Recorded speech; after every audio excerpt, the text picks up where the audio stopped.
Hello everyone, ADR nursing classes में आपका स्वागत है। आज अपन एक ऐसे टॉपिक के बारे में बात करने जा रहे हैं जिसका नाम है एबीजी एनालिसिस। क्या होता है एबीजी और एक आसान तरीके से इसको कैसे एनालिसिस करते हैं एबीजी को, और एक परफेक्ट डायग्नोसिस कैसे निकालते हैं, वो आज अपन इस वीडियो में बहुत सरल तरीके से जानेंगे।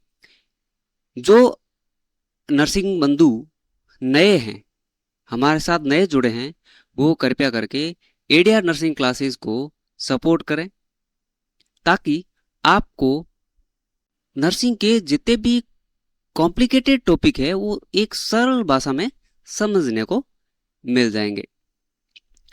तो आज अपन पढ़ेंगे एबीजी एनालिसिस। टिक टैक टॉय मेथड से एबीजी को आसानी भाषा में समझे। तो चलो शुरू करते हैं इस टॉपिक को। एबीजी एनालिसिस क्या है? एक्चुअली एबीजी होता क्या है? एबीजी एक आर्टरी से ब्लड लेके उसमें पाई जाने वाली गैसों का, जैसे ऑक्सीजन, कार्बन डाइऑक्साइड, इनका एनालिसिस और एसिड बेस बैलेंस का विश्लेषण, ठीक है ना, इनका एनालिसिस करना एबीजी कहलाता था। ठीक है, यह एक महत्वपूर्ण टेस्ट है जिसको आर्टरी से ब्लड लेकर carbon dioxide, carbon dioxide and acid base balance का विश्लेषण करना ही एबीजी कहलाता है। यह टेस्ट मुख्य रूप से क्रिटिकल इल पेशेंट के लिए किया जाता है। किसके लिए? क्रिटिकल इल पेशेंट के लिए किया जाता है। और इसमें दो सिस्टम ही जानने के लिए ये टेस्ट किया जाता है। सबसे पहले टेस्ट है रेस्पिरेटरी सिस्टम, रेस्पिरेटरी सिस्टम। दूसरा है मेटाबॉलिक सिस्टम। इन दो सिस्टम को जानने के लिए एबीजी किया जाता है। ठीक है, आर्टरी से ब्लड लिया, ठीक है, और गैस का एनालिसिस किया, ये ही आपका एबीजी है। यही क्या है? आपका एबीजी, यही एबीजी है। ठीक है, नेक्स्ट देखते हैं गोल्डन वैल्यू। अब एबीजी में अच्छे तरीके से एबीजी को परफेक्ट रूप से पढ़ने के लिए आपके पास 3 पैरामीटर होंगे। इनकी नॉर्मल वैल्यू आपको याद रखना बहुत जरूरी है। इनकी नॉर्मल वैल्यू याद रखना बहुत जरूरी है। इनकी यदि नॉर्मल वैल्यू आपने रट ली तो आप कोई भी एबीजी को देख के उसका डायग्नोसिस आसानी से निकाल सकते हैं। जिसमें इसका है सबसे पहले पीएच, PaCO2 एंड SO3, ये 3 कंपोनेंट्स हैं। देखो पीएच, ठीक है, ये क्या है? PH, potential hydrogen. इसकी नॉर्मल वैल्यू 7.35 से लेके 7.45। यदि ये इससे कम होता है तो होगा एसिडिक, और इससे अधिक होगा तो होगा एल्कलोसिस। ठीक है, देखो यदि 7.35 से इसकी वैल्यू कम चली गई तो ये होगा एसिडोसिस में, और यदि 7.45 से अधिक चली गई तो ये होगा एल्कलोसिस में। ठीक है, ये पीएच का रेंज है। सेकंड आएगा PaCO2। ये आपको रेस्पिरेटरी एसिड है। ये क्या है? रेस्पिरेटरी एसिड है। इसमें थोड़ा ध्यान रखना, ये उल्टा सिस्टम होता है। इसमें इसकी नॉर्मल रेंज है 35 से 45 mm ऑफ Hg। अब इसमें क्या है? यदि 45 mm ऑफ Hg से यदि वैल्यू अधिक होगी, तो ये एसिडोसिस में आएगा। या क्या था?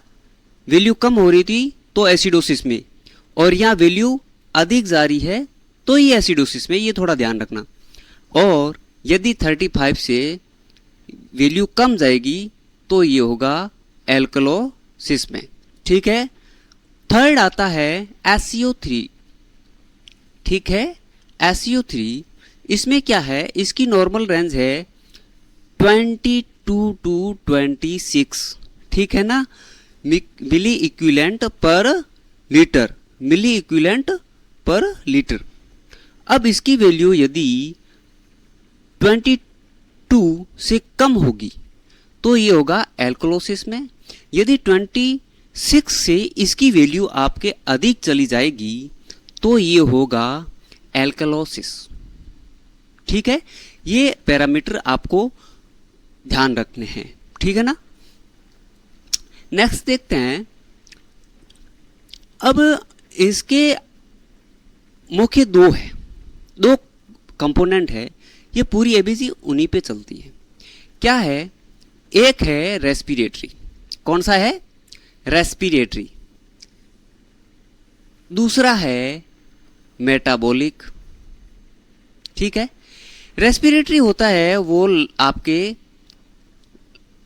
लंग्स के द्वारा सिस्टम रेगुलेट होता है, और जो मेटाबॉलिक है वो आपके सिस्टम किडनी द्वारा रेगुलेट होता है। ठीक है, लंग्स द्वारा क्या किया जाता है, लंग्स क्या करता है, ऑक्सीजन को अंदर लेता है और CO2 को बाहर करता है, यही करता है ना लंग्स। और किडनी क्या करती है, जो बायोकार्बोनेट है SiO3, इसके विसर्जन और निर्माण के नियंत्रण में भाग लेती है। ठीक है, और बॉडी में बेस और बफर को बनाए रखने में भाग पार्टिसिपेट होता है, और इसकी कमी मेटाबॉलिक एसिडोसिस, जैसे किडनी मेटाबॉलिक कंपोनेंट को रेगुलेट कर रही है। ठीक है, यदि इसमें क्या होता है, ये SiO3 का विसर्जन और निर्माण करने में नियंत्रण करती है। यदि किडनी बेस को बनाए रखती है, किडनी क्या करती है, बेस को बनाती है। यदि बेस को कम किया, बेस कम हुआ तो ये मेटाबॉलिक एसिडोसिस हो जाएगा और इसका प्रोडक्शन अधिक हो गया। ठीक है ना, निर्माण अधिक हो गया तो क्या होगा, मेटाबॉलिक एल्कलोसिस हो जाएगा। ठीक है, मेटाबॉलिक एल्कलोसिस हो जाएगा। और इसी तरह आपको लंग्स में देखते हैं तो ये क्या करता है, CO2 को स्तर को रेगुलेट करता है। यदि CO2 शरीर से बाहर नहीं निकल पाती है तो क्या होता है, रेस्पिरेटरी एसिडोसिस हो जाता है। और इसके विपरीत यदि CO2 ज्यादा बाहर निकल गई तो क्या होगा, रेस्पिरेटरी एल्कोलोसिस। ठीक है, रेस्पिरेटरी एल्कलोसिस हो जाएगा। ठीक है ना। नेक्स्ट देखते हैं टिक टैक टॉय ग्रेड सेटअप। इसी सेटअप के आधार पे आप बहुत आसानी से डायग्नोसिस निकाल दोगे। इसमें क्या होता है, 3 कंपोनेंट आपको याद रखने हैं। सबसे पहले स्टेप है क्या है, सबसे पहले ग्रिड बनाएं। सबसे पहले एक रफ पेपर पे 3 बाय 3 का टिक टैक टॉय ग्रिड बनाना है। कैसे बनाना है, ये ग्रिड बनाना है। ठीक है,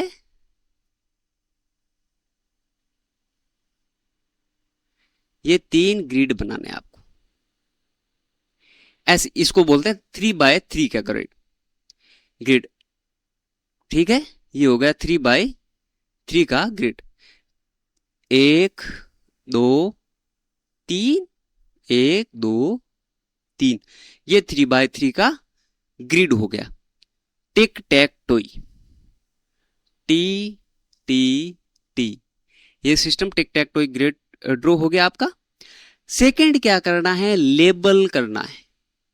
ठीक है, फर्स्ट ये ग्रिड बनाना है, सेकंड लेबल करना है। पहले कॉलम को आपको एसिड में कन्वर्ट करना है, इसको एसिड लिखना है। दूसरा हो गया नॉर्मल रेंज में, तीसरा हो गया बेस। ये आपको नोट करना है। ठीक है ना। थर्ड क्या है, जो पोटेंशियल वैल्यू है, पोटेंशियल वैल्यू है उनका क्या करना है, आपको पीएच को और PaCO3 को SCO3 के मानकों को कॉलम में रखें। अब जो भी कंपोनेंट हो उसको मानकों में ऐड करना है, ठीक है ना। अब देखते हैं नेक्स्ट में। तो वापस मैं ड्रॉ कर रहा हूं, देखना ये आपका प्लॉटिंग हो गई, ठीक है। 3/3 का प्लॉटिंग हो गया, ठीक है। ये एसिड हो गया, ये आपकी नॉर्मल वैल्यू हो गई और ये बेस हो गया, ठीक है। Acid base normal value. अब सबसे पहले इसमें क्या होता है, आपको पीएच को देखना है। किसको देखना है, पीएच को देखना है। यदि पीएच, ये ध्यान से सुने, यदि पीएच 7.35 से कम है तो ये एसिड कॉलम में जाएगा, यदि इससे पीएच कम हो तो एसिड में जाएगा, और 7.45 से पीएच अधिक है तो वो चला जाएगा बेस कॉलम में, ठीक है। और ऐसे ही PaCO2 को देखना है, ठीक है। इसमें क्या होता है, यहां थोड़ा ध्यान रखना, 45 से रीडिंग यदि ज्यादा है तो वो जाएगा एसिड में, और 35 mm ऑफ Ag से कम रीडिंग है तो वो जाएगा बेस में, ठीक है। और तीसरी रीडिंग क्या है, SCO3, ठीक है। SCO3 में क्या होता है, यदि रीडिंग 22 से कम है तो हो जाएगा एसिड में, ठीक है। और यदि 26 मिली इक्विवेलेंट पर लीटर से ज्यादा है तो वो जाएगा बेस में, ठीक है। ये आपको ध्यान रखना, कैसे रखना, तीन नियम के माध्यम से। सबसे पहले पीएच को रखना है, दूसरा PaCO2 को रखना है, और थर्ड है SCO3। इन तीनों को रीडिंग के माध्यम से आपको नोट करके A and B, acid normal base, normal range, एक साइड एसिड एक साइड बेस, इसको रखना है, ठीक है। अब देखो नेक्स्ट, आप उसको डायग्नोसिस के हिसाब से कैसे कैलकुलेट करोगे कि उस गेम को पढ़ने के लिए, जीतने के लिए, उसको लिए क्या करना, आपको 3 वर्टिकल मैच करने हैं, 3 कॉलम को मैच करना है। इन तीनों में क्या आप देखिए, जिस कॉलम में पीएच के साथ दूसरा वर्टिकल सीधे में आ जाता है वही मुख्य डायग्नोसिस। इसका मतलब क्या है, देखो जो पीएच है, ठीक है, ये टेक्टोई वाला नियम है आपके, ये आपके एसिड नॉर्मल बेस, ठीक है। यदि किसी पेशेंट की पीएच है वो 7.35 से कम है तो यहां आपके पीएच आ गई उसमें, ठीक है।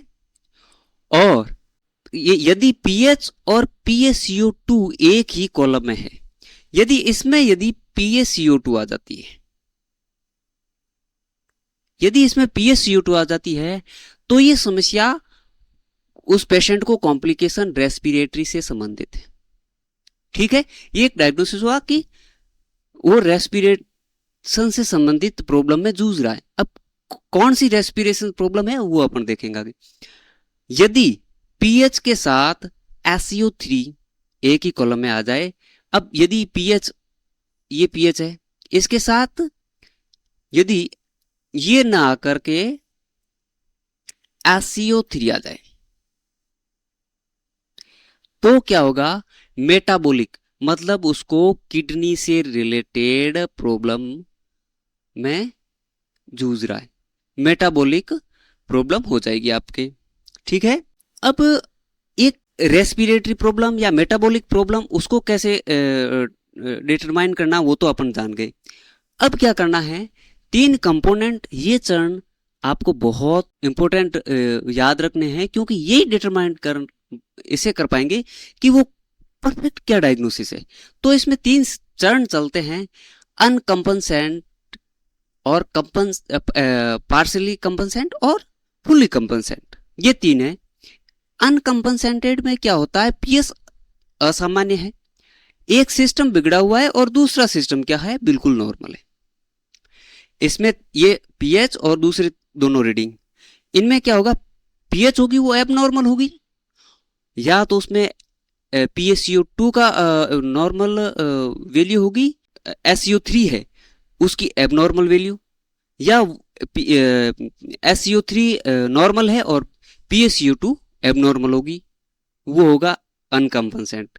और पार्शियली अनकम्पनसेट का पार्शियली कंपनसेट में क्या होगा, इसमें तीनों वैल्यू होगी वो असामान्य होगी, ठीक है ना।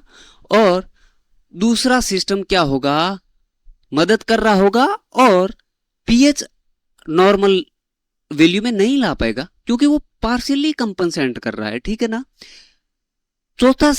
तीसरा पार्ट क्या है आपका, फुली कंपनसेटेड। क्या है, फुली कंपनसेटेड। इसमें क्या होगा, दूसरा सिस्टम पूरी तरह मेहनत करके पीएच को वापस नॉर्मल रेंज 7.35 और 7.45 के बीच में ले आया है, ठीक है ना। इसमें क्या होगा, पीएच नॉर्मल रेंज में आ जाएगी, ठीक है। तो ये तीन कंपोनेंट हो गए, अनकम्पनसेटेड, पार्शियली कंपनसेटेड और फुली कंपनसेटेड, ठीक है। तो इसमें ये ध्यान रखना क्योंकि इसी के आधार पे अपन और परफेक्टली डायग्नोस कर पाएंगे, ठीक है। अब देखते हैं एक लाइव केस स्टडी के हिसाब से अपन एक पेशेंट की एबीजी लेते हैं। उसकी क्या है, मरीज की लैब के अनुसार उसकी पीएच है जो 7.26 है जो कि एसिडिक है, और PaCO2 है जो कि 52 है जो कि बढ़ी हुई है और एसिडिक है, और SCO3 है वो 24 है जो कि एक नॉर्मल रेंज है, ठीक है। अब अपन उस मेथड में जो अपन ने 3x3 प्लॉट वाला सिस्टम देखा था, तो इसमें ये अपने 3 प्लॉट है, ठीक है। ये अपने क्या है, 3 प्लॉट है। ये क्या है, अपने 3 प्लॉट है, एसिड नॉर्मल बेस। तो ये पीएच क्या है, एसिडिक है तो पीएच इसमें आ गया, और PaCO2 ये भी एसिड है ये इसमें आ गया, और जो SCO3 है ये नॉर्मल है, ठीक है। तो ये पीएच इसमें एसिड में आ गई और PaCO2 भी एसिड में आ गया। तो डायग्नोसिस क्या होगा, पीएच और PaCO2 एक ही कॉलम में है, एसिड के वर्टिकल कॉलम बन रहे हैं, देखो एसिड, और SCO3 बिल्कुल नॉर्मल है। SCO3 नॉर्मल है तो क्या हुआ, पीएच एबनॉर्मल है, और PaCO2 है वो भी एक एबनॉर्मल है, बट SCO3 है वो बिल्कुल नॉर्मल है। तो ये क्या हो गया, अनकम्पनसेटेड हो गया। वो 3 स्टेप पढ़े थे उसमें ये अनकम्पनसेटेड हो गया, और ये क्या है, पीएच कम है और PaCO2 है वो बढ़ी हुई है, तो ये आपको दर्शाएगा रेस्पिरेटरी एसिडोसिस। क्या दर्शाएगा, रेस्पिरेटरी एसिडोसिस दर्शाएगा। ये इस टेबल के माध्यम से ऐसी टेबल बनानी है आपको, जब भी आपके सामने एबीजी आए ऐसी टेबल बनानी है, ऐसी टेबल के माध्यम से आप एबीजी का डायग्नोसिस आसानी से निकाल सकते हो। ये था आपके एबीजी को बहुत आसानी तरीके से डायग्नोसिस निकालने का तरीका।